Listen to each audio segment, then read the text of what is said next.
ছোলা দিয়ে থোর ভাজা রেসিপি। দেবো শুকনো লঙ্কা, ছোটো ছোটো পেঁয়াজ,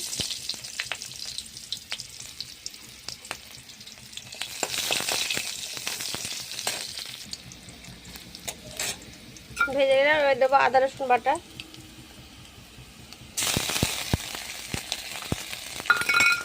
আদা রসুন বাটাটা একটু ভেজে নেবো। আদা রসুনটা ভাজা ভাজা হয়ে গেছে। এবার দেবো কাঁচা ছোলা,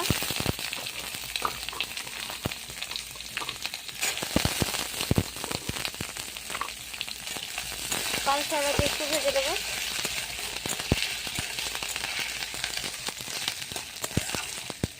কাঁচা ছোলা আদা রসুনটা ভাজা হয়ে গেছে। এর আগে থেকে সেদ্ধ করে থোর, এর মধ্যে লঙ্কা গুঁড়ো, হলুদ গুঁড়ো, ভাজা জিরে গুঁড়ো, ভাজা ধনে গুঁড়ো, নুন দিয়ে সেদ্ধ করা আছে দিয়ে দেবো। তো ভালো করে নেড়ে নেড়ে কষিয়ে নেবো। ভালো করে নেড়ে নেড়ে কষিয়ে নিলাম। এবার দেবো অল্প পরিমাণে পানি দিয়ে, হলো কাঁচা ছোলাটা সেদ্ধ হবে খালি। এবার 2 মিনিটের জন্য ঢাকা দিয়ে দেবো। 2-3 মিনিট পর ঢাকাটা উঠিয়ে দিলাম। দেখো কত সুন্দর আমার ছোলা দিয়ে থোর ভাজা রেসিপি রেডি। ধন্যবাদ।